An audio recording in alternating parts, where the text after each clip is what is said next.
Hey,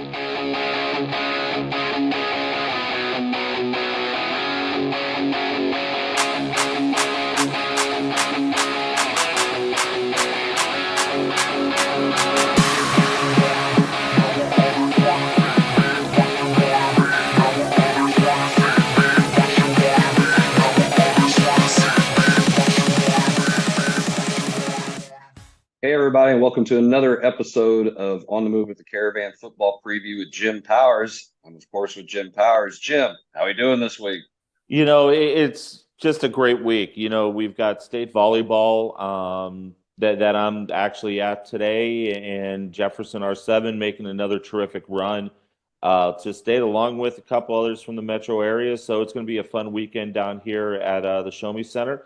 And then, football. What about some great games last week? And Oh, yeah.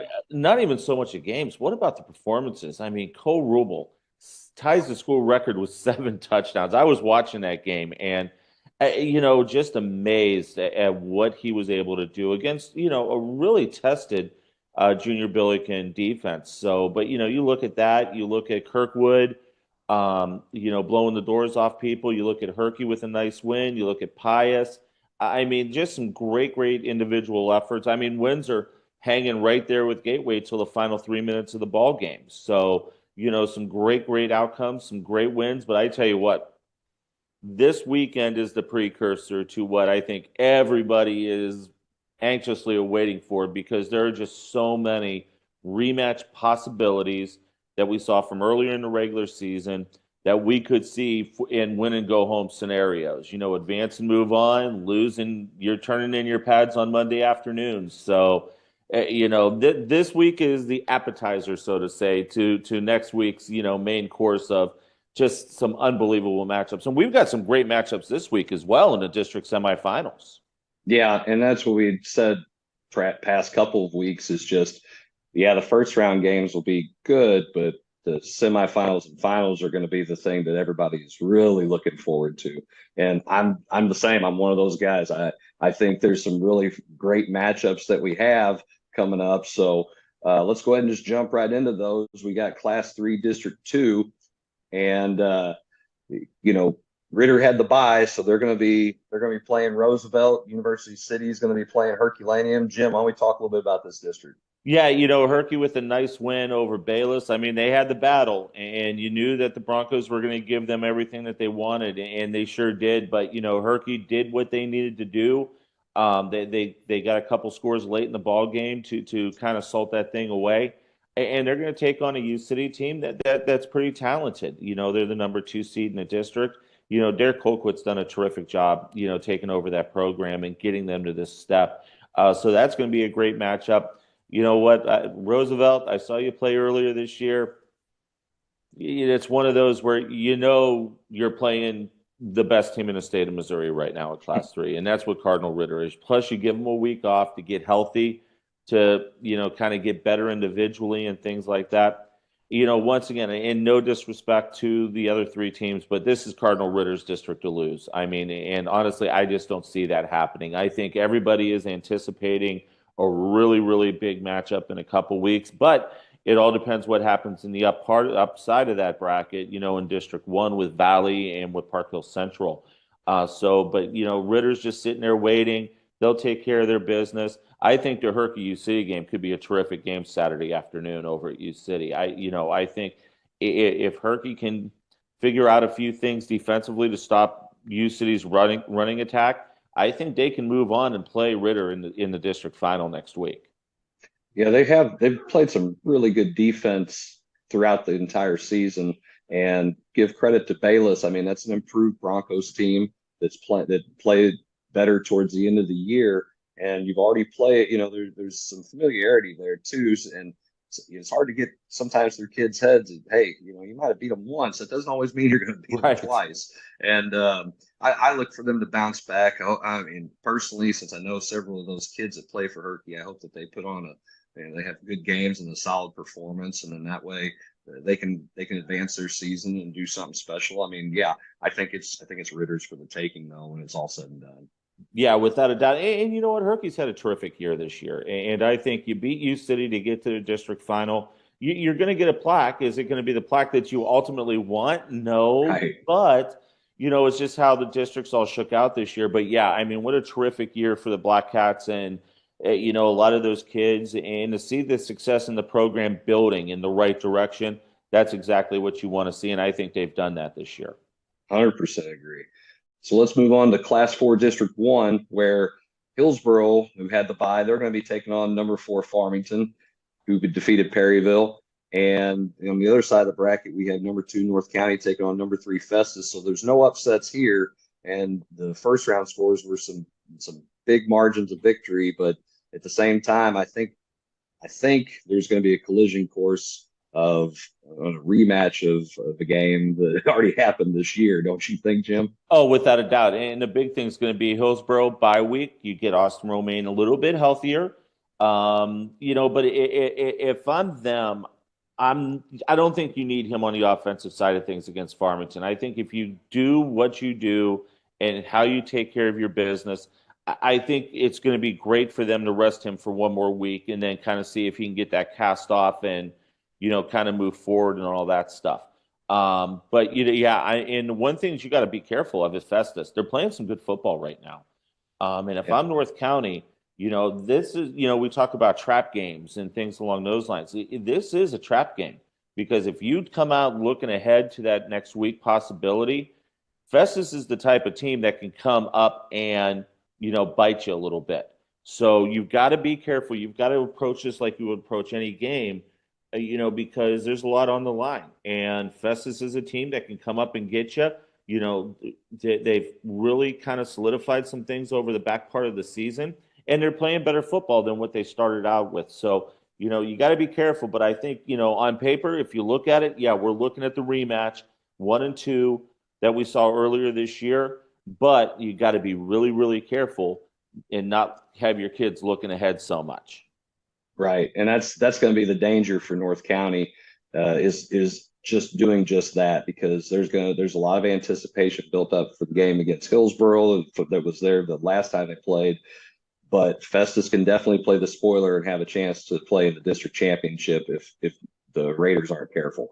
Yeah, without a doubt. And that's the beauty of the playoff system. I mean, and especially this year, and we've talked a lot about just how good this year has been. And once again, you could see that. And you're going to see that in some of the other districts to where if you are looking ahead, you're gonna get snake bit, and that's gonna end your season. And that's where, as a coaching staff, you just got to keep the kids in routine, keep just beating it into their heads. Don't take this team lightly. They're a good team, and they're a team that can come up and get you. So and I'm sure that's what Coach Fadley is talking to his kids about. Shocking the world. But then I know North County's coaches. I know what they're saying. This is another game in the process to get to the state championship, and we've got to take care of our business. And, if they listen to the coaches, they do what they need to do, we're going to see the rematch in the district final next week. Yeah, and that should be a fun one too if we get to that point. So let's move on to Class 4 District 2, where St. Mary's had the bye. They're going to be taking on number 4 Gateway, who defeated Windsor, as you mentioned earlier. And we have number 2 Rockwood Summit and number 3 Union. That's a game that we kind of talked about last week, where that was going to be an interesting game if both teams won out, and they did in convincing fashion. So, Jim, what do we think about these matchups? Yeah, once again, St. Mary's should take care of their business against Gateway. Gateway's had a terrific year. Jason Dulick has done a terrific job with that program. But once again, you look at that bottom quarter, and you see Summit, you see Union, 2 really good teams, 2 teams that have done everything you can ask them to do throughout the season. And once again, can Summit stop the passing attack that Union's going to bring to the table? But then can Union stop the diverse offense that Summit is going to bring to the table? This is going to be one of the best games, in the area this weekend. It's going to be a lot of fun to watch on Friday night over at Summit. 2 very good teams, but once again, you're going to have to go on the road next week and play a St. Mary's team in the district final up in South City. But once again, you can't look ahead to that. You've got to look at what's in front of you, and that's a 2-3 matchup that I think a lot of people are anticipating to be just a terrific ball game. I think this is, like you said, I think it's going to be one of the best matchups that we have in the district semifinals. There's going to be one that we'll probably talk about a little bit later on, but it's curious to see how Union, their state ranked, haven't gotten as much love maybe as Summit has. You got three state ranked teams in this district that are playing for a chance to play in the finals. It's just amazing how it all works out sometimes. Yeah, without a doubt. Once again, I think we talked about it last week. Union gets kind of caught, because of their conference schedule. They don't get a Yeah. chance to play some of the other teams that you would want, like, and I'll use Vashon as a perfect example. What they did with Will Franklin did with their schedule. They know that the PHL is not going to be solid enough or strong enough to get them ready to make a deep run into the playoffs. And he was able to schedule up some games.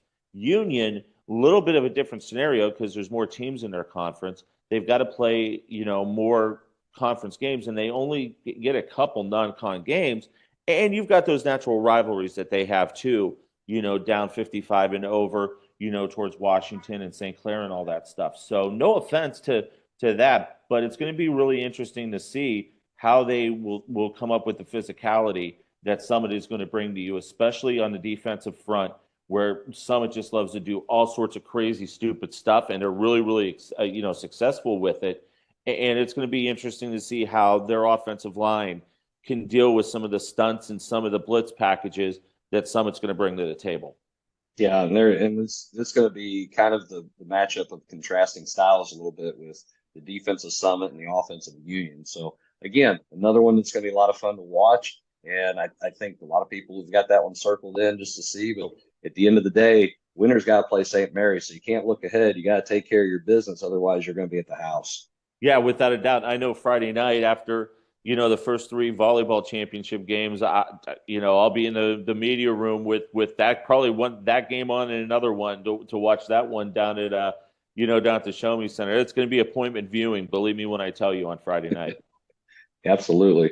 All right, so let's move forward to Class 5, District 3, where Francis Howell, they were the one seed, so they got the bye. They're going to be taking on rival Howell North. They're the 4. And on the other side of the bracket, we have a couple of Zumwalt teams. Fort Zumwalt West, the 2 seed, going to be playing the 3 seed, Fort Zumwalt North.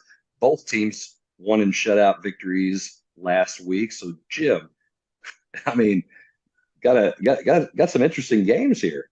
Yeah, it's GAC round robin. I mean, and that's exactly what it is. It's it's the GAC battle royale, and Hal's 3-0 against those teams, and I don't expect anything less. I think just the way that they are approaching their business and the way that they're doing the things that they need to do, and they know what's ahead. And believe me, this is going to be a team that's on a mission. They know that they're the biggest school in 5.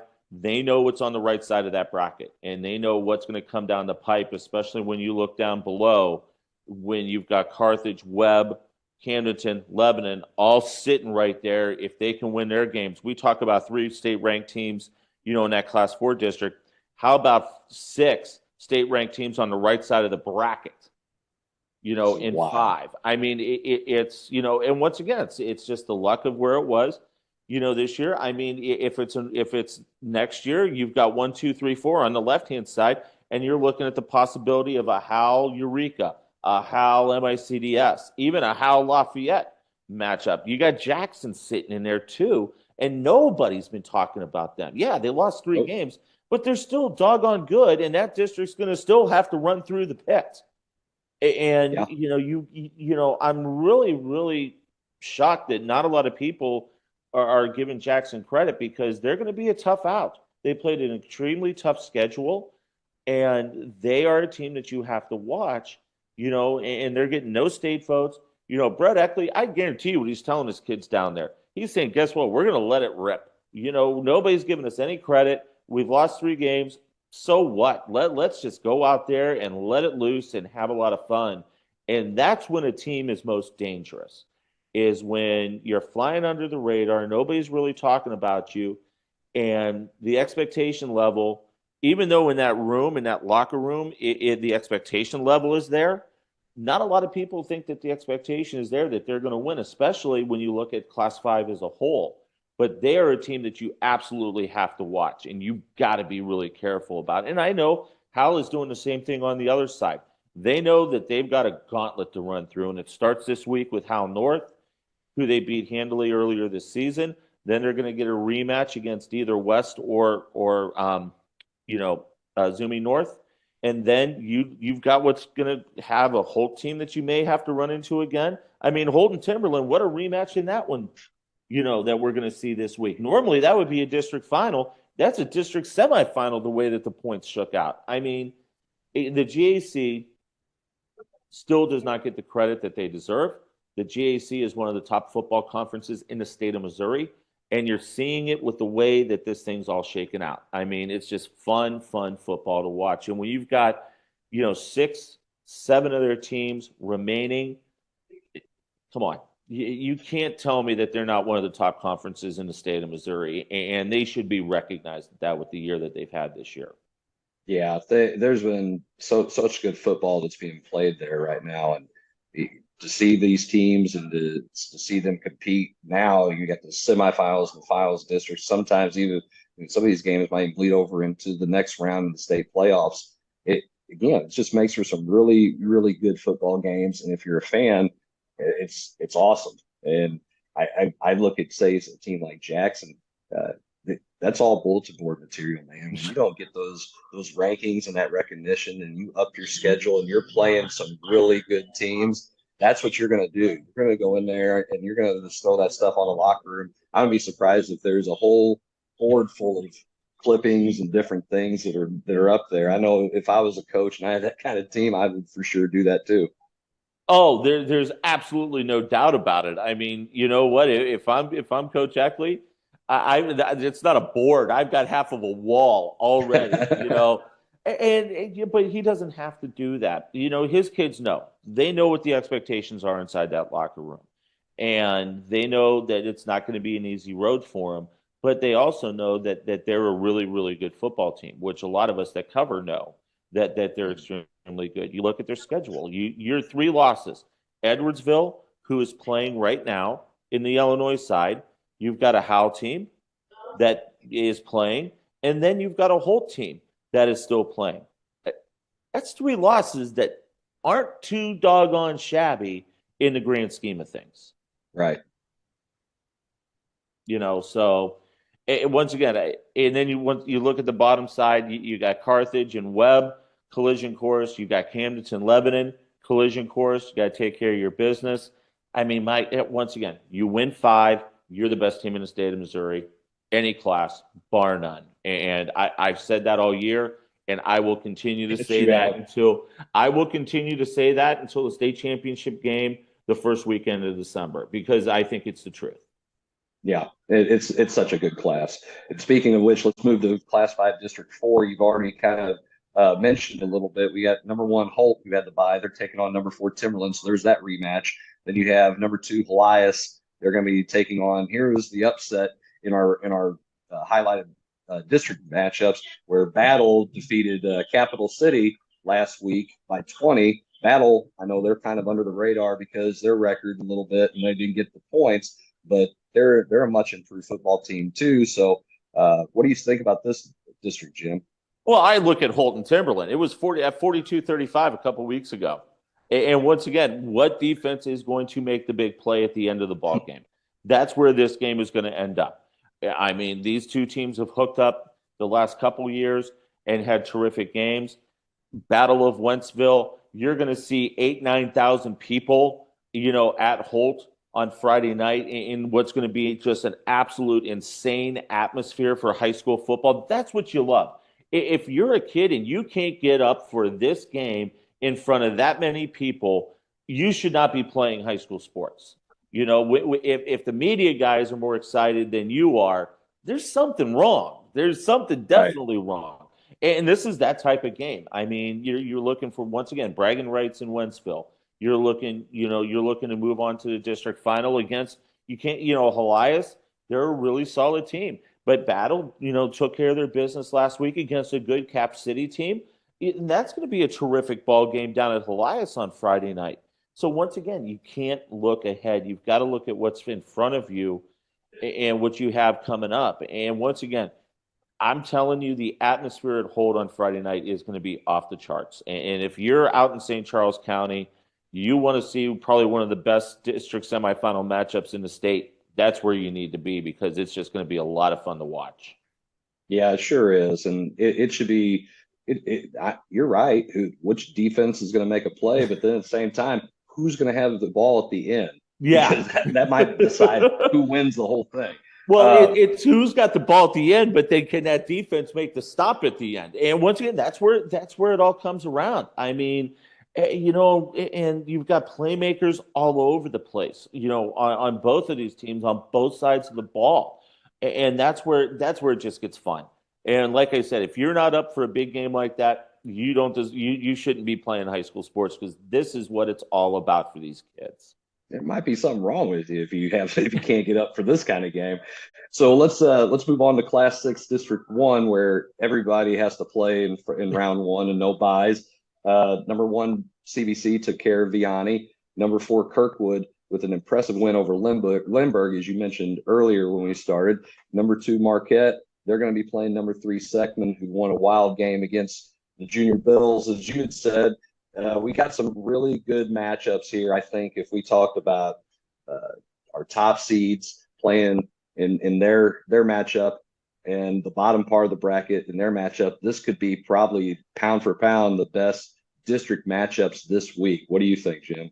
Yeah, without a doubt. And once again, we talked about Kirkwood last week, and somebody made a comment that, oh, well, Kirkwood may have peaked a little too early. Lindbergh, is a pretty good team. Yeah, Kirkwood figured out how to win football games. You remember their losses early in the year were by a combined 5 points. They've got one of the best backs in the area in Dion Brown. They've got one of the best defenses around.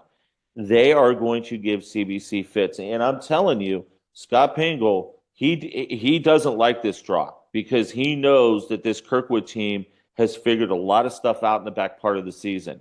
And that's when you want to figure stuff out. And they're going to be a tough out. This is going to be a terrific ball game. The Kirkwood's going to have to stop the rushing attack, especially when you got Van and you got Love in the backfield for CBC. But CBC is going to have to come up with an answer for another one of the top running backs in the area in Dion. And that's where it gets fun. And this is a game that's going to be one up front in the trenches. The big boys are going to have to come and be ready to go because it's going to be a physical ball game in a district semifinal. And this is one to where CBC is not going to be used to playing this type of a matchup in a district semi.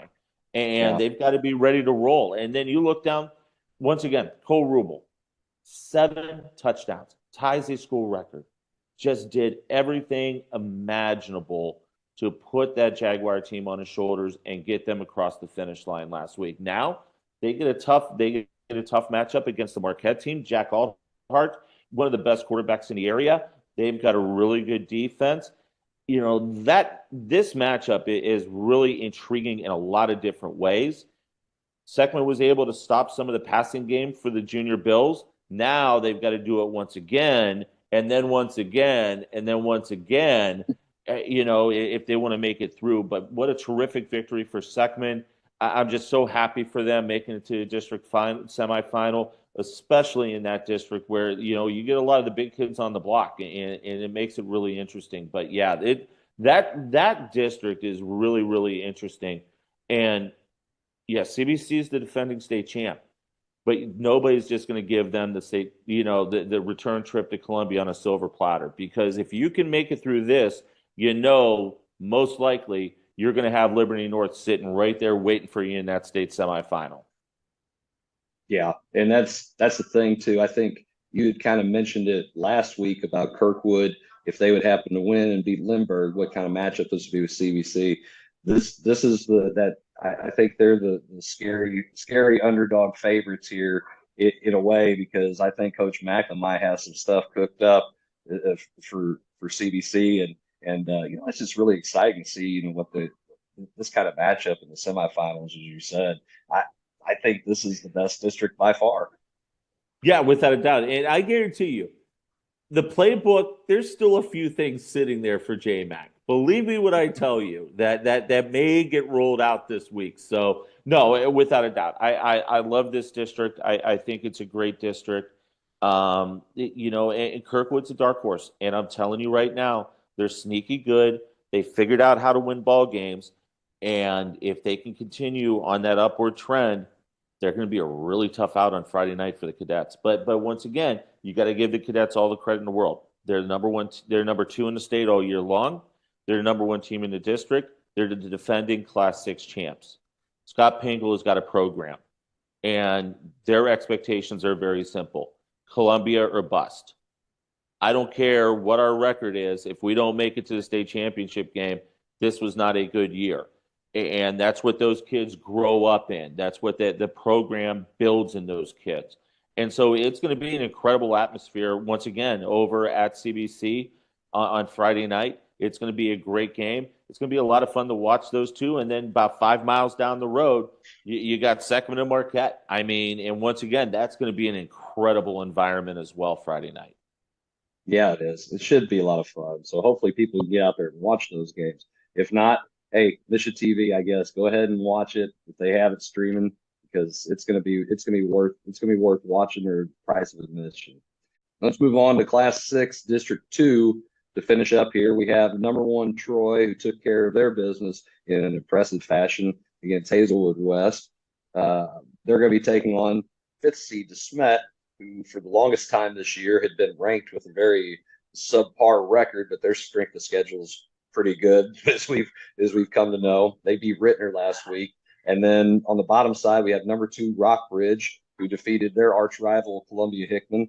And they're going to be taking on the number 6 seed Hazelwood Central, who upset number 3 Pattonville. I didn't really see that one coming, but in a slugfest of a game, 20-15. So Jim, not the same kind of matchups from District 1, but some interesting matchups, I would think. Well, I think Troy and DeSmet is just a fascinating matchup. Yeah. Once again, this wasn't the record that you would expect out of DeSmet making it to the district semi, but look at their schedule. Their schedule was brutal from start to finish. I mean, you're playing East St. Louis, you're playing IMG. I mean, God, and then you got to play CBC in your conference. I mean, my gosh, the schedule was just brutal from the word go. And they were able to get through it, got a little banged up, but now they're getting healthier. And we saw that against Rittner. That score didn't surprise me. I think what Coach Kirksey's done at Rittner is terrific. Getting that program going in the right direction. But I thought DeSmet would win that ball game and set this up. But once again, now everything's got to flow through Troy. And Troy is good. And that's another GAC team. Once again, you have 7 teams left in the state playoffs from one conference. Unbelievable. And that's where, Troy is going to be a tough out. This is going to be a great matchup. And then you look at the bottom with Rock and Hazelwood Central. I mean, that's going to be a fun game. Rockbridge was, leading that district for quite some time this year until the end of the season when Troy jumped them in week 9. So they're going to be an interesting out as well. But I'm telling you, I think everybody should be watching Troy DeSmet. I think that's going to be a really good ball game. I think that one might go either way, depending on which DeSmet team shows up. They've proven, though, that they can be competitive with that schedule that they played. And you never know how that one can shake out as far as who comes out on top. And especially in Class 6, when a lot of these teams are very even. They're large schools. They got some really good players that be playing at the next level. And, I mean, you have to show up and play every single night. Seeds don't really matter at this point. No, without a doubt. And that's where you can throw the seeds out the window. You have to get out there. You have to go. And you look at the bottom part of that bracket, a team that I've been bragging on all year long. I had Nixon, the number 1 seed. They beat Ozark, take care of their business. They'll get a really good RAPEC team this week. And then you got Lee Summit North, Lee Summit West sitting at the bottom of that. I mean, you've got a lot of the blue bloods in Class 6 that are still alive. But the other cool thing is you've got these newcomers that are making a lot of noise. And that's a lot of fun to see. And once again, the parity this year has been terrific across the board in the state of Missouri. Yeah, we've had some really good matchups. We've had some really good football that's been played. We've had some teams that were surprised. We've had some teams that we kind of expected to be good. And I think we've got some really good matchups here, not just in the ones that we talked about, but we do have some really good district semifinal matchups this week all throughout the state. Yeah, without a doubt. And let's not forget Class 1. And I know we really haven't talked a little bit about that over the last couple of weeks, but, District 2, you got the Shannon Pius playing, which I think is going to be an outstanding ball game. Vince Morris took over that program. They got a really, really good running back, a great quarterback. And Pius has been doing, things all year long that have been terrific. James Smith at quarterback. Their defense has been really good. And then you look at Brentwood, Louisiana, who upset Crystal City last week in one of the big 6-3 matchups. That was an upset. So you want to make sure you mention that. Brentwood, how about this? They're doing it with only 18 kids on their roster. That's crazy. And it's nuts, but those kids play, and they play hard, and they play every minute like it's their last. And that's what you love to see. That's why they're sitting at that 2 seed. They've done a lot of great things. But I tell you what, the Pius Deschênes game is going to be a lot of fun to watch. And, I think Pius has a great opportunity to make it to the district final if they do a lot of the things that they've been doing all year long. Yeah, it's going to be keeping James Smith upright, who's now back from his injury. And then on top of that, being able to win at the line of scrimmage. And I think it's going to come down to the defense because of the 2 good receivers that I know Deschênes has. I can't remember their names off the top of my head, but those guys can stretch the field. And if Pius' secondary can keep up with those guys, it could be a closer ball game than what people think. Without a doubt. I mean, this is not your stereotypical 1-4 matchup. I think these teams are a lot closer in the matchup department than a lot of people think. So, yeah, I think this is going to be a game that's going to fly under the radar. That could be one of the best games in the state, without a doubt. Well, I mean, I hope so, but I'm kind of a I know you do. But Jim, this has been fun, and you know what? We're going to be seeing how these shake out, and then talking about it next week when we talk all of these district finals matchups. So, if hopefully people can get out and watch these games and see some really good football. It's only going to get better as we go, so that's a good thing. Yeah. And if you're a fan of it, hey, it makes it even more fun. Without a doubt. And, once again, too, this weekend down at, where I'm at down at the Show Me Center, want to wish all the local teams the best of luck. R7, what Tara's done with that program, getting them back, Pius, they had things going their way in the first set in the quarterfinal against Westminster, but Westminster showed why they're defending state champs. And, Pius with a terrific year. But you want to wish Jefferson R7, St. Dom's, Lafayette, Incarnate Word, Westminster, all the best of luck down at Show Me Center this weekend and trying to bring some more hardware back to the metro area. Yeah, that's what we want. We want to have our kids up here represent the rest of the state and be the best of the best, because it makes us all look good, and it showcases our kids that we've had connections to or we've seen play or things like that. So 100% agree, man. Well, Jim, it's been fun. We will see you next week. Sounds like a winner, buddy. Have a great weekend and get out and watch some games. It's going to be a terrific Friday, Saturday. Yes, it is. Yes, it is. Thank you guys for tuning in for another episode of On the Move with the Caravan football preview with Jim Powers. Again, as we said, we'll see you guys next week. Until then, have a great one. Tune in for new episodes of the Coach's Box each week on our Facebook page, YouTube channel, or the Streamline Sports app. And you can also listen to our show on Apple Podcasts, Google, and Spotify. This episode of On the Move with the Caravan football preview with Jim Powers is brought to you by Scoops with Danny Mack and Off the Rails Media. Life's more fun when you're off the rails.